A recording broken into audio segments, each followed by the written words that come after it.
Good afternoon, YouTube. Welcome back to my channel.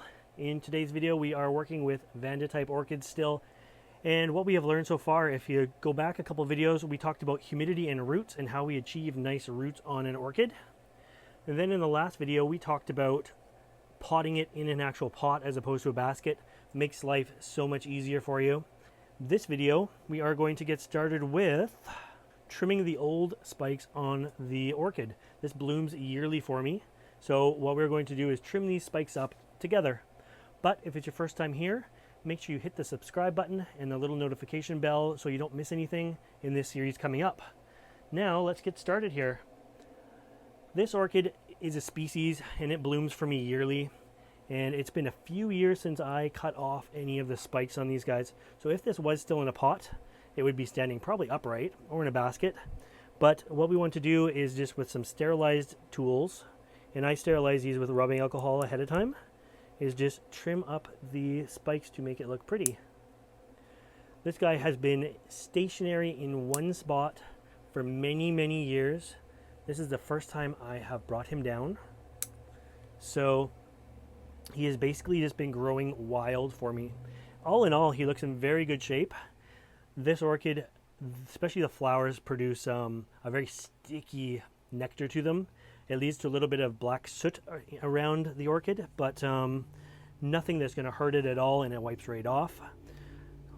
Is that the last spike? Here's a fourth spike down here. I don't know if you're going to be able to see that guy, but we just want to trim these spikes about a half an inch to the base of the plant itself. And now that it is trimmed, we have to figure out what else we are going to do with this guy.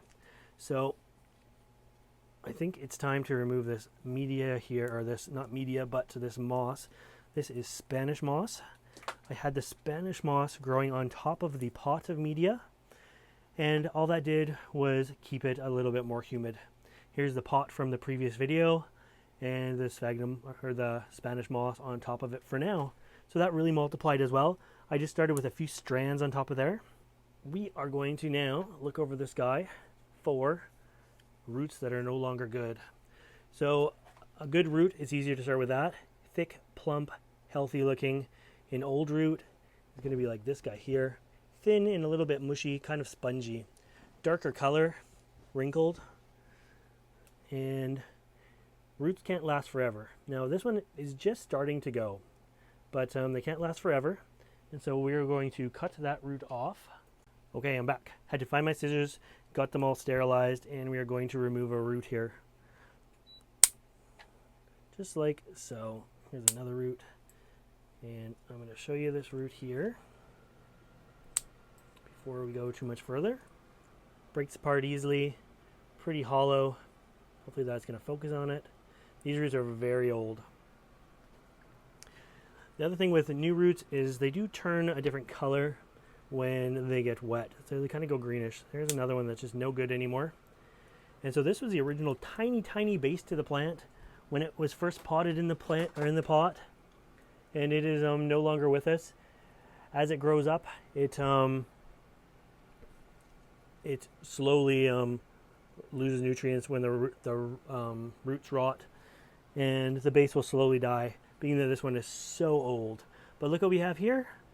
The lights just went off in the greenhouse. It is a keiki. So we are definitely going to be working with keikis on Vanda orchids as well, and how we deal with these guys. A few different methods. But anyways, that is a video on trimming Vanda roots, trimming Vanda spikes, and in the next video we are going to move on to actually propagating this orchid. So that should be a good video, and we will go from there.